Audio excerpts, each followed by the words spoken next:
cannot drop the ball. Like, it's such a big responsibility because your team is going to copy you. Let's say an example. If I'm constantly running late 5 minutes, like rocking in with a cup of coffee and blaming on the traffic, and, like my clients are waiting for me, what am I teaching? I'm teaching my team, that's okay. And I'm teaching my client, you know what, you can come 10 minutes later because I'm never on time. And then one day you are on time and your team member is coming later, and then your clients are coming later, and why it is because you do exactly the same to them.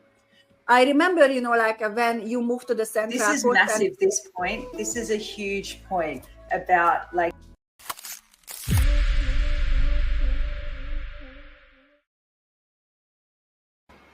Welcome everyone. It's great to be back for episode 27.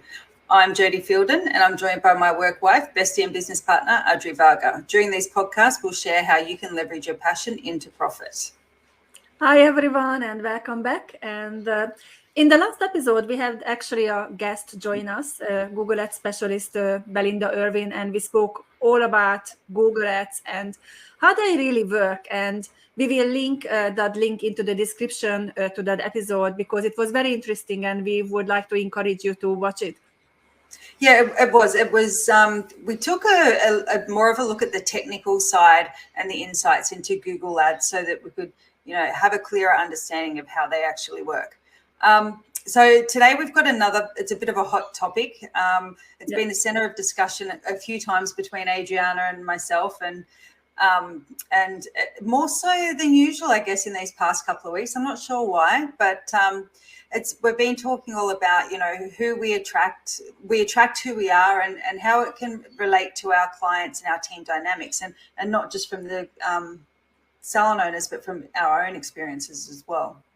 Yes, absolutely. So we actually blame the full moon because we couldn't come up with anything else. The super moon. We said it must be the full moon because obviously our private coaching clients, they have everyday access to us, and we had so many clients actually reaching out to us and getting really, really upset about certain things. And then we were talking about, and it was lots of things happening with us also. And Jodie just sent me a boxer this morning and she said, I think we have a really good topic for a podcast today. So this is how we ended up with this topic. So really, so many salon owners have been complaining about clients and team members who don't respect their boundaries of their business. And the truth of the matter is really that our business and our clients and our staff are the reflection of our own mindset and actions. Yeah, it's funny that, I remember when I had the salon for myself, because I was so manic, like my clients were always cancelling last minute, changing appointments, or team members were, just all over the place and, didn't like the way that we were doing things or wouldn't do things the way I wanted them to do. And it took a few years for Adriana actually saying to me, did you ever look back and look at yourself and how you were in the salon? I'm like, what do you mean? I was fine. And Adriana's like, no, you weren't. You were like a ferret on crack. Like it was. Yes. So I actually ended up renting a chair from Jodie, and our audience already know the story. But basically, I came from a very, very calm environment, and I ended up renting a chair. Jodie is being pregnant also added to the level of chaos and madness. But yeah, it was very, very interesting to see a very different dynamics. And the most important part is that at the end of the day, you gained awareness and you actually learned a lot about it, and you could look back and you could say, well, this is why things probably didn't work, because I didn't have those boundaries, like you yourself were jumping from one subject to the other subject. We couldn't even follow you because what happened, you asked, it happened towards to me too, like you asked me, honey, can you help me with this or that? And then I started to do, and I said, oh, you know what, just move to that, just do that first. And I was like, what am I doing now? Yeah. And there's a saying that I've actually, and we'll talk about Graham actually a little bit in this, because this really highlights, and I know it's happened to a few salon owners, but I can talk about Graham behind his back. That what was I going to say? My brain. See, this is why Adriana has to stay in charge, because my brain will go off in a different direction. But now I know what I was going to say. The business owners lose their key players in their business because of this. Oh, and the saying I wanted to say was, the fish rots from the head down. And that's really confronting, but it's true. And, like for, let's say with Graham, he's been in his role for 14 years. And and it's a high corporate role in a very big corporate company. And so he's at a very senior level. The only one above him is one of the directors. And but they've never spoken to Graham and had any sort of meetings with him about wellness or how the role is going and all that kind of thing. And Graham finally just out of the blue quit and handed in his notice to them. And they offered him a whole heap more money. And he just went, no, there's no amount of money that can make me stay here. If they had said that to me, I would have beat him with a stick and made him stay there. But yeah. So just for our audience, Graham is your husband? Yes. Sorry, my husband, Graham. Yeah, he's not in the hair and beauty industry or Pilates industry. He's in a completely different industry. But this thing is actually relevant to any industry, any business owners. And it is so true.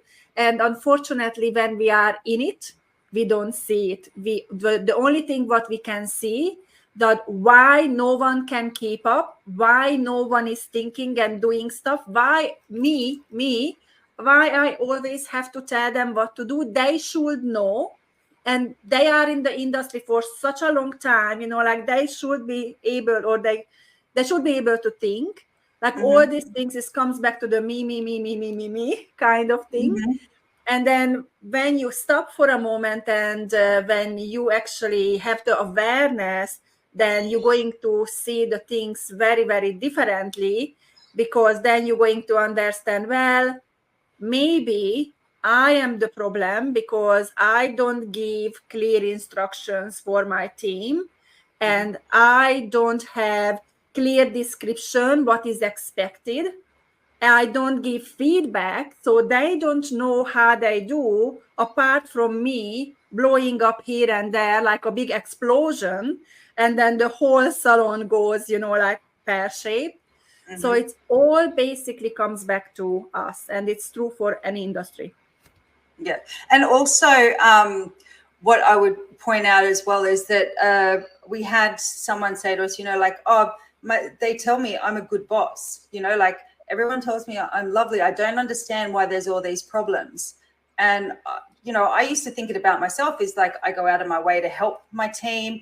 I pay them really well. I'm really flexible with them. And then they're just going like, I still don't get it. Yeah. Yeah. And it's very hard.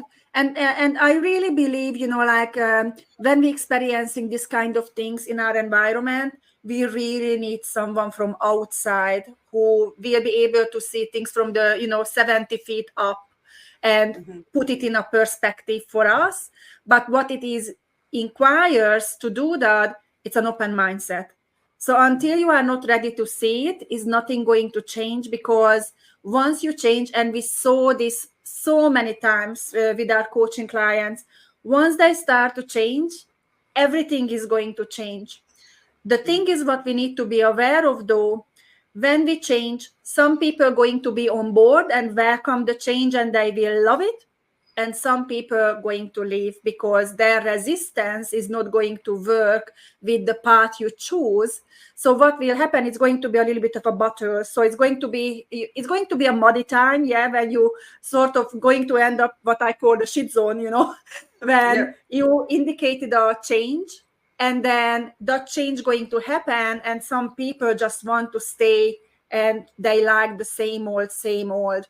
And I always say to our salon owners, so if you decide to change things, then just be aware of that not everyone is going to be following you. And that's okay, because it's going to open up a space for team members, or it even can happen with clients, going to open up a space for the right people to come to your business now. And it's usually Sorry, I was just going to say, it's usually those people that are part of the problem that end up leaving because they don't like, they're the ones that are being the most, difficult to deal with.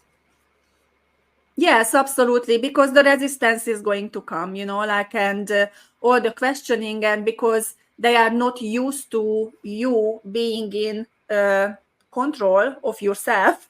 So they don't like that there are rules now, and before it was no rules, so they could overpower you, or when they told you something, you got so confused that you stepped back and you let them to do whatever because you didn't want confrontation.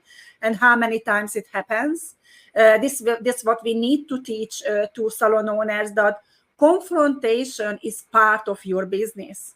So if you decide you're going to have a business, you're going to have a team, you need to learn to actually encourage confrontation. The part of the problem is that we think confrontation is necessarily going to become a fight, like a big cat fight, yelling at each other and all those things. Confrontation doesn't need to be like that. But as a business owner, you need to draw that line. And I just got a question last week from someone, so where am I going to draw that line when I still want to be their friend, but then I'm their boss?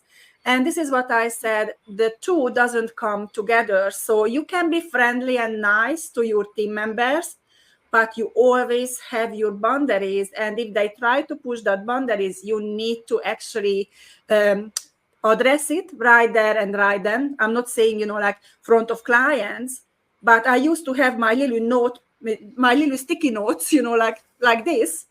And I took notes when I saw things in the salon I wanted to discuss, but I didn't want to forget about it.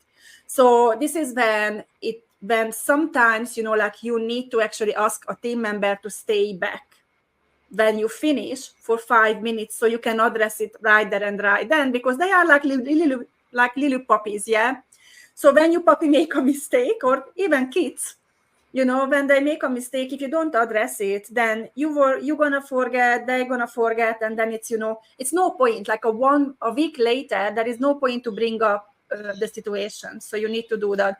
And what I used to do, if one of my team members did something really well, I asked that team member to stay back for 5 minutes so I could actually praise that team member. So the reason I did that, because I try to create a balance. So when I ask someone to stay back, then, it's not always, oh my God, what have I done?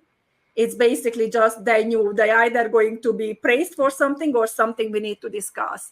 But it was never coming from the anger when I wanted to yell at them or make them to feel bad. But it just needs to be boundaries, and you need to actually communicate that with your team. Yeah, it's not actually confrontation, it's communication. So you need to stop thinking. I think when we all think it's going to be a confrontation, we get ourselves worked up. If we think about it, that like we're just going to communicate and have an open line of communication, and it is hard, but you need to remember that, like you said, your staff are not your friends, because they will leave at the moment that it doesn't suit them any longer. They're not thinking of you as their friend. They're just leaving, and unless you're friends from outside and then they come in, then you have to have a whole conversation about what the boundaries are of that friendship when you're working, like you did with your sister. Yes. When you used to work with your sister, you Yes. know, like it was always very clear that, and the way that you and I work together is that we've always said that, you know, like this is a business conversation. We don't bring out, we try not to, like it's Yeah. hard. But Yeah, we it's do challenging. try. Yeah, it is challenging sometimes. Yeah. But I think, you know, like it's very important to understand once you decide to have a business and have a team, and you are not a, you know, like a lone wolf anymore, you know, like you have a pack.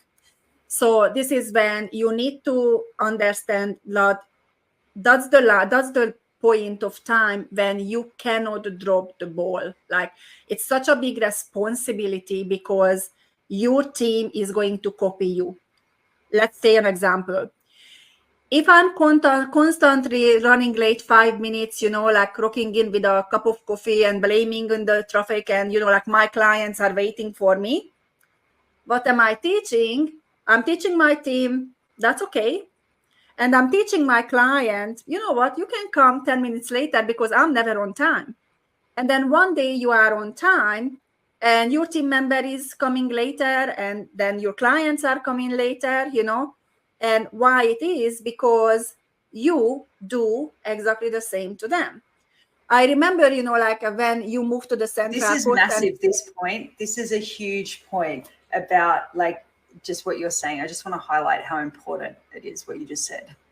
Yeah, and I wanted to throw you under the bus because it happened to you when you moved to the Central Coast, 90 minutes away from the Salon. And, you know, sometimes because of the traffic and you had to look after the kids before you left and everything, you started to be late almost every single All the time. time. And then we started to notice with your little oldies who were always 10 minutes early to their appointments, that they started to come later and later. And then some days you got there in time and you were so fully booked that when the oldest started to come later, you know, like you started to get upset because like they have all the time on earth, why they are not here? And it is because they just feel like, well, you know, like they never complained. They just started to come later. That's it. Yeah. And look, it's something that we've really noticed with because we've had so many appointments with our new Salon Accelerator program. Like we've noticed 90% of there's a huge number of salon owners that make appointments and then don't turn up to it. Yeah. You know, even though we've said to them, you know, like please respect our calendar, you know how important it is if someone makes an appointment and doesn't show up. You can tell which salon owners really want to like fix their business, as opposed to the ones that are like, oh, it would be nice, but don't value it. And it's like, if you can't turn up to like fix your business, how are you acting in the salon? And 9 times out of 10, once we've been speaking to these people, it turns out that their biggest problem are clients are no-showing them. They're getting ghosted, you know, the team's late, all these different things. And it's like, there's a pattern here, and that pattern is you. And, you know, having learned that myself, coming from that whole journey to now going, okay, I will respect someone else's time. I get anxious now. If Graham and I are running late for someone, I'm like anxious going, this is really important. We need to like call and communicate or whatever. Like, and I'm yelling at him, come on, out the door. We've got to be there. And he doesn't really care. And I'm just like, you don't understand how important it is to, you know. Yeah. Or another thing, you know, like when it comes to boundaries, and most of the time, really, salon owners are the worst, you know, like when you discount your clients and you say, oh, don't worry about it, you know, like that was just an extra 10 grams of color. I won't charge for it.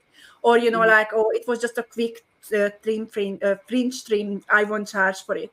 And then you start to work on your business, start to work on your prices, and then there is no more discount and you're going to follow a strategy. And then all those clients, they actually start to complain. And they don't even respect that for the last 7 years, you constantly gave them free stuff and free like discounted services or whatever. And instead of being grateful, what happened? they're just going to leave your business. And they might going to go somewhere else and pay more, but not for you. And it's also funny, you know, like there's a lot of the salon owners that are complaining that people are asking them for discounts. They go somewhere and try and get discounted stuff.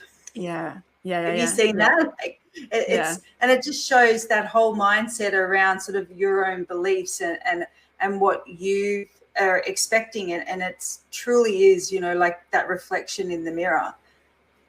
Yes, absolutely. So the truth is, you know, like it's all going to come back to us. Once we start to change, everything is going to change. But it's a really big responsibility from our part, because then now we have to be clear about our expectations, but also we have to follow up. So if I promise something to you, or if I say something to you as my team member or for my clients, I must follow it through. Because if I don't do that, then I just show you it's okay not to follow up sometimes. And that's actually not okay, because once your team member is not going to behave the way you want your team member to behave, you're going to be extremely, extremely hurt by it. And you say, like, I can't believe that I told to her millions of times, she should know by now, you know, like she worked in other salons and she still doesn't do it. It is because you don't have your systems. And that's another big part, isn't it, Jodie, that once we start to, you know, put responsibilities out, first we have to create systems so they can follow systems. But then again, we need to have those meetings. So with the meetings, to be able to create those systems. Yeah, exactly. Because you can't just, you know, build a whole heap of new systems and then come and just dump it on their lap and go, okay, this is the new way. I think, you know, it's you've got to, there's the way Adriana teaches it is as a collaboration instead of a whole new dictatorship. Yeah. And I think, you know, like salon owners probably struggle to enforce boundaries out of a couple of reasons. And one of is fear of losing either team members or clients, or, you know, like they have these people pleasing tendencies when they know it's not right, but they just don't want to see it. They just want to please and please. But what will happen? It's going to catch up with you after a while, and you're going to say, like, I really don't like anymore that everyone is going for big holidays. They are purchasing investment properties, and I'm the one who is hardly go for a holiday. I'm renting, and then, you know, like I'm giving all this free stuff because I feel sorry for them. How many times has that happened? Yeah. You know, and all of a sudden, oh no, we can't do that, so we're going to Greece for 3 months.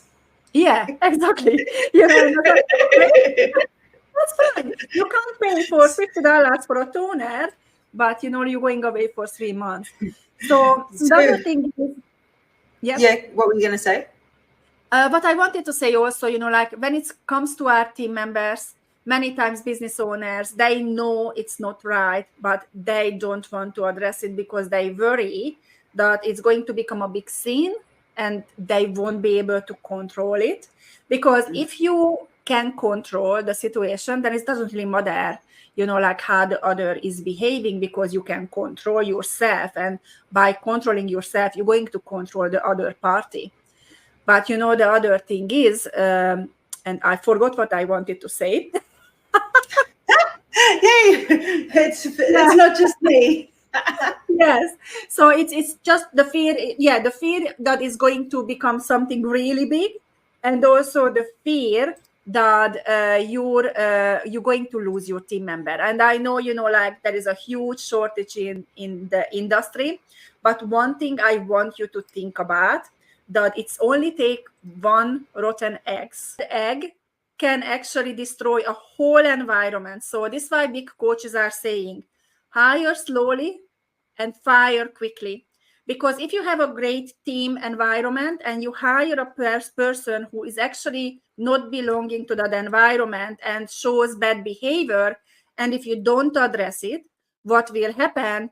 All the others, they're going to level down to that behavior, and then the whole environment can become toxic. So it's very, very important. And that's not their job. That's our job as business owners to actually address all these things.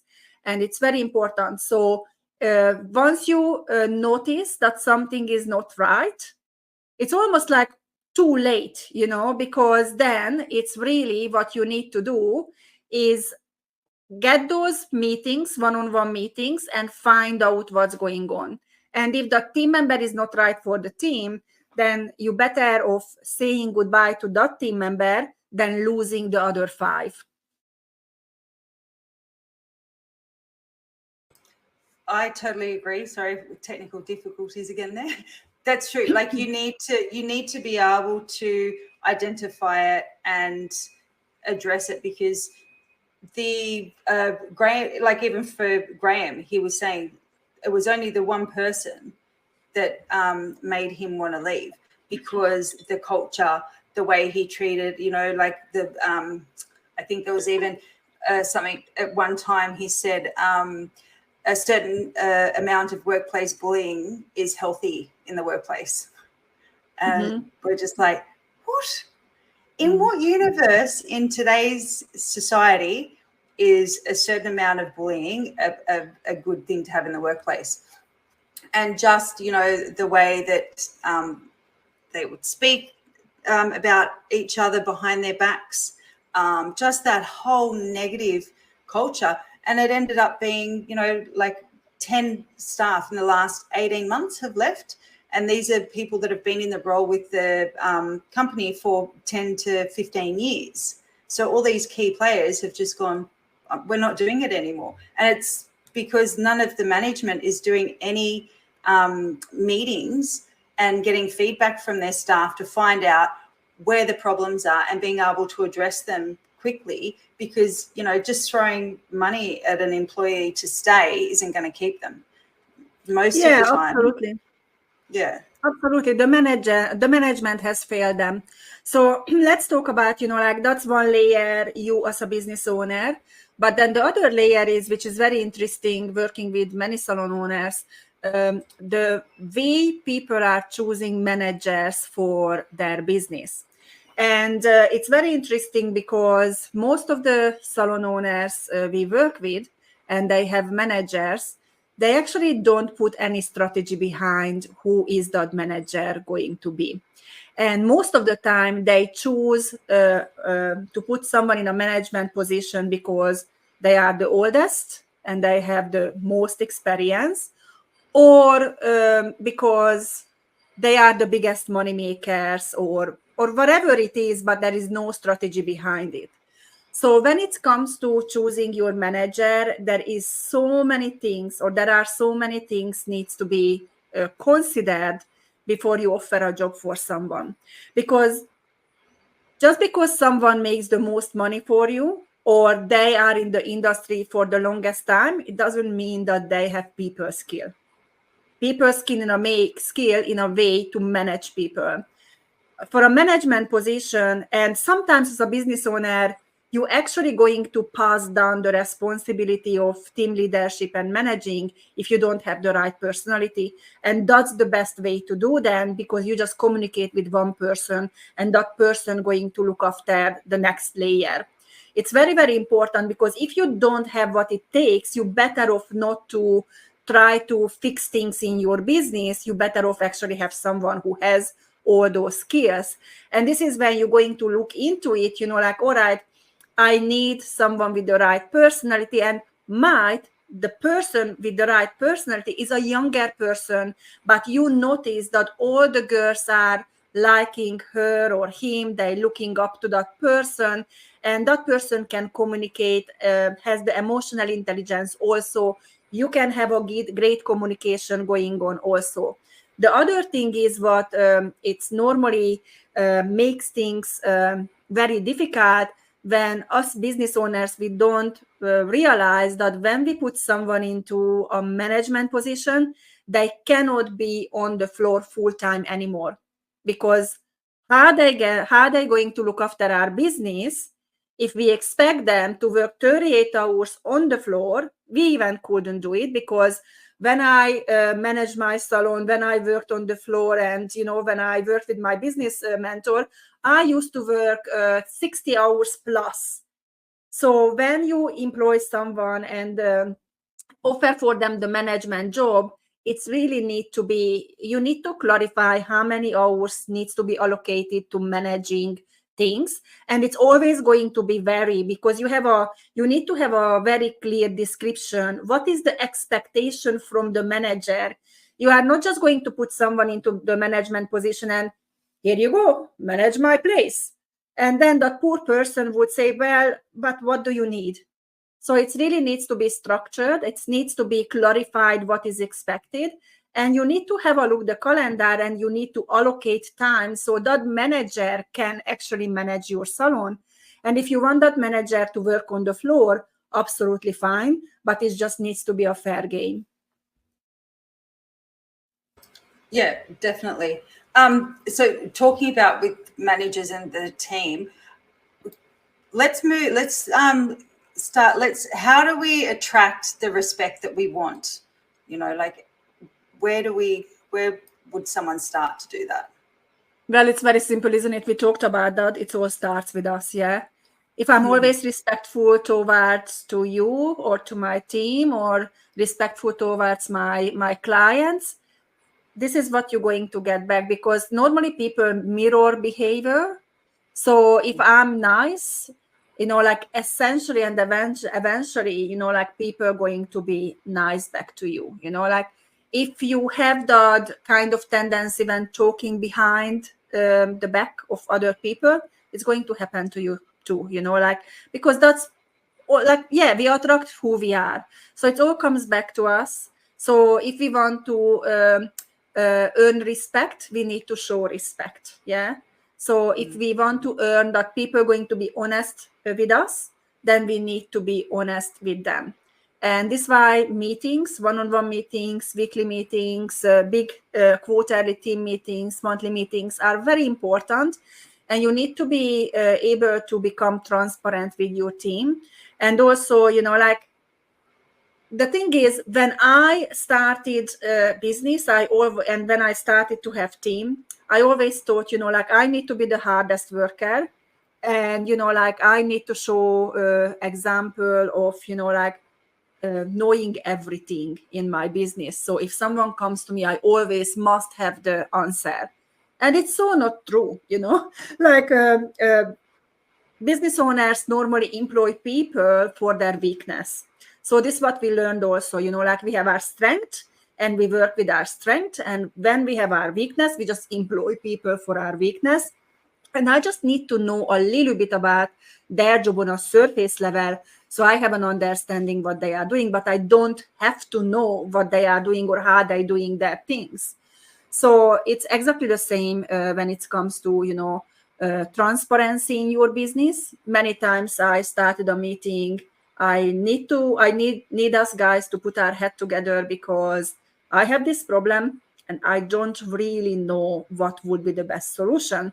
I was thinking about this, but I really would like you to help me. If you have any ideas, just tell me. There is no, good or bad. I'm just looking for a solution which I couldn't find on my own. And that builds trust. And also it just shows them that it's okay to come for a help. It's okay to ask for help. And you are not going to be judged because you come in for a help. The problem is when someone is actually keeps coming back with the same thing. And that's another level of a problem what you need to address, because then, like, we make a mistake once, we learn from it, and then we don't make it again. But when you keep repeating it, it's just telling to me that it's not really that important for you to actually fix the problem. Yeah, no, definitely. So the next thing I wanted to look at was, so practical mindset shifts. So I guess 3 key areas that you can have that shift. So the first one, if we can talk to, like, I'll give you the statement and then you tell me like how that relates. So confidence in saying no to clients who don't align with your values. How would you do that? Oh, well, it's just basically, it's again your boundaries, isn't it? And I always say, like when I have to address something which is a little bit iffy, then I always see what is the outcome, what I want from the conversation. And if I say no, what could happen? So I always say, like analyze the scenario, and then if it's not working, then it's never going to work without addressing it. So this is when you're going to come, well, if I say no to my clients, then they might going to leave. Am I okay with that? And the answer is you should, because if clients are asking for stuff which is not fair, then they are not your right clients. They are just there for what's in it for them. Yep. No. Perfect. I love that answer. All right. The second one, which is we've already touched on it, but you might want to just sort of give another sort of high level, little bit of motivation about it, is leading by example to inspire your team to respect your business rules. Yeah, so if you don't respect your own business rules, then no one else will. So you must respect your own rules every single time. And this is why I'm saying, like it's actually a quite big responsibility. Because once you start not to respect your own rules, then they will say it. And they will say, well, you didn't do it, And they have all the rights to tell you, Do you remember, like a week ago when you actually did this, and that was against our rules. And if they address it, you can't even say anything because they are right. What about for those business owners that are like, well, I pay the bills, I can do whatever I want, just do as I say? Well, then you're just going to actually accept it that your team members are going to be exactly the same. So you attract resistance, you attract high ego because you show exactly the same. I like that. All right. So prioritize. So number 3 is prioritizing self-care and personal growth to set a standard of excellence. Yeah, I think it's very important, like obviously it's when it comes to running a business and for a business owners, I find it for salon owners or business owners is much harder to get that care factor for them. So they, they have a work-life harmony. So they look after their health and they, they put some time aside for themselves. So the way I did it, it was basically, I actually shortened my working hours a couple of days. So I woke up 1 hour earlier. So I could go for a walk, or I could do an exercise, or I could do a meditation. So I sacrificed there, and I maybe started half an hour later. So this is what I did for myself.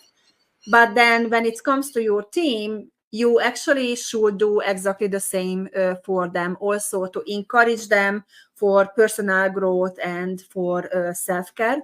And this is it when I would say, like sometimes you reward your team when they do something right. And sometimes reward is not necessarily going to be money.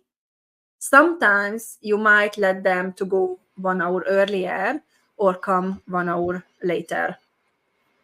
Yeah, no. And you know what? That's one of the most valued rewards, I think, as well, is being able to like go home early or have a little sleep in and come in later. Like that's, I don't know if you can hear it, but there's a bird going nuts outside my place. Can't hear it. So I'm trying to turn off my mic going, shut up, bird. No. So the other thing what I did for my team, I just remembered, so I definitely want to share because I think it was extremely valuable. I hired a life coach for them. So what she did for them, they had during work hours, every Thursday morning, I paid for it. I paid for the life coach and I paid for the hours for them. But that 1 hour, I think it was once a month, that life coach actually went through a lot of things with my team, gave them little bits and pieces to do, and gave them advice about life, about nutrition, and all the other things. And my team absolutely loved it. And I did not attend to those because I wanted my team to have a really good relationship and a free environment with the life coach. And that worked really, really well. I like that one. Yeah, one of the companies I worked for, we used to have the nutritionist and a massage person for we all were able to go for a massage once a week. It was so good. Yeah. Just little bits and pieces. You don't really need to think of big thing, No, I agree. All right, what's next? I cannot see any other subject. I think we've done everything. No, I think we've covered it all. I think the first step is to have that awareness that, it is you and it's always going to come back to you, and not to look for, you're going to need to remember that your team are not there to validate you and tell you how good you are. Yeah. I think that might be something you might want to just finish on, because I know that was a big thing, is that there's this, and it's the same with like children. There's parents that expect their children to tell them how good they are as parents, because they're like, oh, I never got this. You should be grateful that I do it this way. Yet they don't tell their kids how amazed and proud they are, and it's the same with our staff, where, we expect the feedback from our staff and we want to know, that they all think we're good. But the reality is that they're not there to validate us and tell us whether, how great we are. Yeah. And then just always remember, it's always a fine line to be friendly, but not to become their friend. And this is actually a false impression, because you're never going to be their friend. They're just going to, it's just, I don't even know how to put it in words, but it's just a feeling, like they are close to you and you behave as their friends. But when it comes to, just like Jodie said before, like you are not delivering up to their expectations anymore, that friendship is going to disappear right away. It's like it's not a real friendship. It comes back to you. Be kind, be nice, listen, communicate well, but they are not your friends and you're never going to be their friends. Yeah, it's especially in this industry, because the hair and beauty industry, we get so personal with our staff and our clients that line is really blurred, and it has to be, we have to remember as business owners, the staff can think that they're our friends and the clients can think that they're our friends, but we have to maintain that professional boundary, because this is our livelihood. This is, we're not just, we have to make tough decisions. And if we let our emotions dictate those decisions, we either put them off and then start resenting it, that like, or it turns into some big blow up. So, yeah. I think it was a really, really good subject. So hopefully you will like it and you will enjoy it, and you're going to have some key takeaway about it.